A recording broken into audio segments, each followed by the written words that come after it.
उमर अब्दुल्ला साहब, आपसे फिर से कह रहा हूँ, डॉक्टर फारूक अब्दुल्ला साहब, जितना जोर पार्लियामेंट में लगाना चाहिए उतनी कोई पार्टी जोर नहीं लगा रही है, सिवाय मिशन स्टेटहुड के सड़कों के ऊपर। और chief minister Omar Abdullah secretariat में, असेंबली में रेजोल्यूशन पास कर दिया, स्वागत है। कि अगर उमर अब्दुल्ला साहब प्राइम मिनिस्टर साहब से और होम मिनिस्टर साहब से बात करते हैं, खुशी की बात है, लेकिन अब ये प्राइम मिनिस्टर और होम मिनिस्टर साहब ये बताएं कि आप पार्लियामेंट का सेशन चल रहा है तो वो जो रेजोल्यूशन आपको दिए हुए हैं उसके ऊपर आपका क्या प्रोग्रेस है। जम्मू कश्मीर की सरकार को बोल दिया है कि आप हमें वो रियासत चाहिए जिस रियासत में महाराजा हरी सिंह जी ने जम्मू कश्मीर रियासत का असेशन भारत के साथ किया था, वो स्टैंड स्टिल एग्रीमेंट वाली रियासत चाहिए। और वो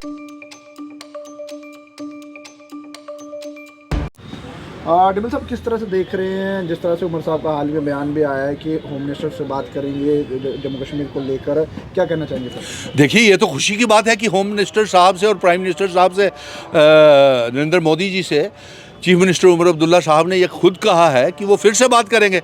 पत्रकार मित्र मुझसे बार बार ये सवाल क्यों जानना चाहते हैं, इसमें तो खुशी की बात है। सवाल तो ये पैदा होता है कि भारतीय जनता पार्टी के नेता नेशनल जनरल सेक्रेटरी तरुण चुग और जो इनके 2 मेंबर पार्लियामेंट्स हैं और इनके 28 जो एमएलएज हैं, वो तो अब ये कहना शुरू हो गए हैं कि प्राइम मिनिस्टर साहब ने कोई वादा नहीं किया हुआ है कि कितने टाइम के अंदर अंदर रियासत का दर्जा वापस किया जाए। और फिर हमने इस अलायंस की सरकार को, इंडिया अलायंस की सरकार को, जो जिसके मुख्यमंत्री प्राइम मिनिस्टर जिसके मुख्यमंत्री उमर अब्दुल्ला साहब हैं, उनको इसी बात को लेकर के तो हमने समर्थन किया है पार्लियामेंट के चुनावों में भी और असेंबली के चुनावों में कि रियासत का दर्जा वापस आएगा। आर्टिकल 370-35 से स्पेशल स्टेटस और जिन शर्तों के ऊपर इंस्ट्रूमेंट ऑफ असेशन और स्टैंड स्टिल एग्रीमेंट हुआ है वो शर्तें लागू की जाएंगी। तो अब सवाल तो ये पैदा होता है कि अगर उमर अब्दुल्ला साहब प्राइम मिनिस्टर साहब से और होम मिनिस्टर साहब से बात करते हैं, खुशी की बात है, लेकिन अब ये प्राइम मिनिस्टर और होम मिनिस्टर साहब ये बताएं कि आप पार्लियामेंट का सेशन चल रहा है तो वो जो रेजोल्यूशन आपको दिए हुए हैं उसके ऊपर आपका क्या प्रोग्रेस है।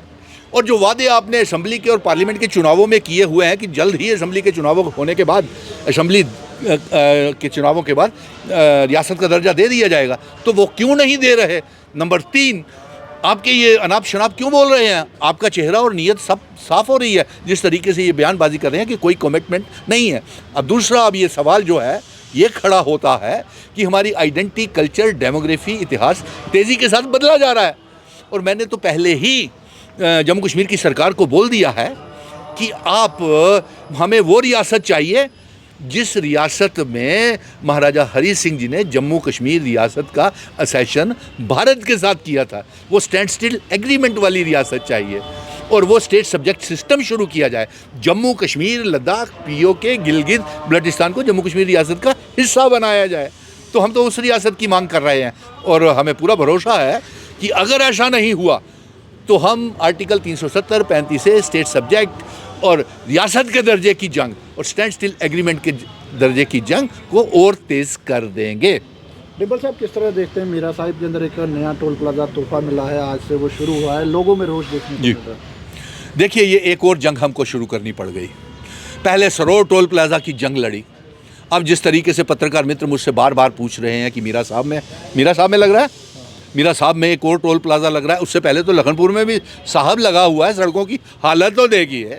इससे पहले कश्मीर जाने के लिए 4-6 बन टोल प्लाजा, नासरी टोल प्लाजा और ना जाने कितने टोल प्लाजा लगे हुए हैं और उनके लगान और जजिए देखें कितने महंगे हैं। टोल टैक्सेस, इतने का पेट्रोल नहीं लगता जितने के टोल टैक्सेस लग जाते हैं। और दूसरा, मीरा साहब के लोगों के साथ हम खड़े हैं, वो टोल प्लाजा नहीं लगेगा, नहीं लगेगा, नहीं लगेगा। और जम्मू के डोगरा क्या बिकने के लिए आए हुए हैं? हमें मिला क्या 5 अगस्त 2019 के बाद? Smart meter, prepaid meter, recharge वाले मीटर, दरबार मूव हमारा बंद कर गया, बच्चे हमारे बेरोजगार हो गए, कारोबार हमारे ठप हो गए।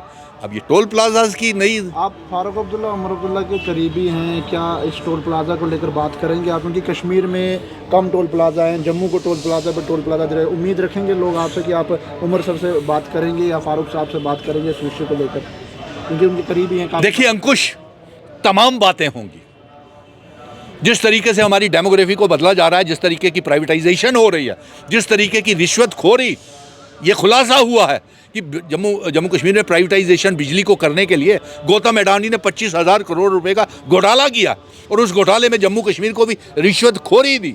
ये बात भी होगी, ये बात भी हम करेंगे उमर अब्दुल्ला साहब से कि एक और डेमोग्राफी, पहले जम्मू में कई ज़मीनें, प्लॉट्स, फ्लैट्स बाहर के लोगों को अलॉट किए गए टाउनशिप बना करके, और इसी टाउनशिप के तहत 30 टाउनशिप कश्मीर में बनाई जा रही हैं। हम ये चाहते हैं कि उन टाउनशिप में जो जगह दी जाए वो जम्मू कश्मीर के स्टेट सब्जेक्ट होल्डर्स को दी जाए।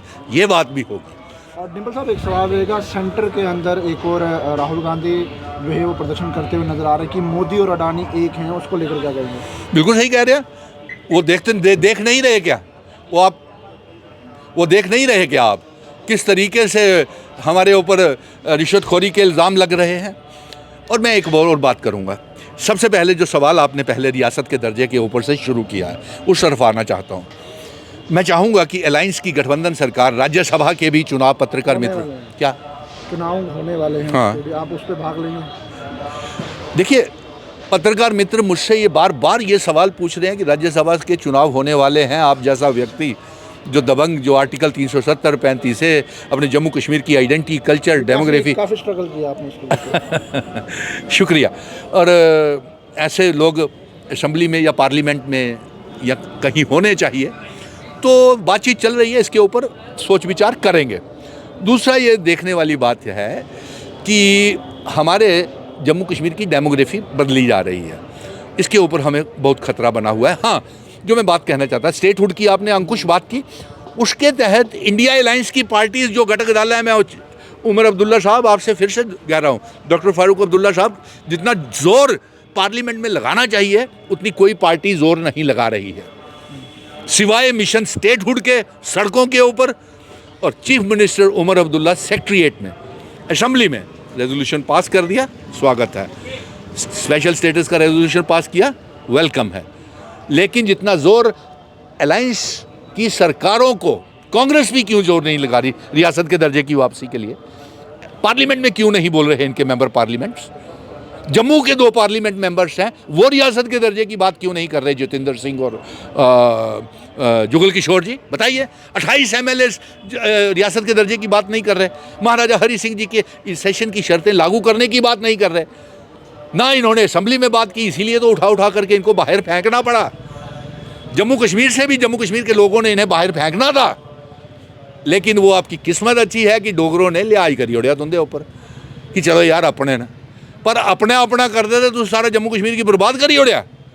जम्मू कश्मीर की अमरीका तक बदनाम करी ओढ़िया।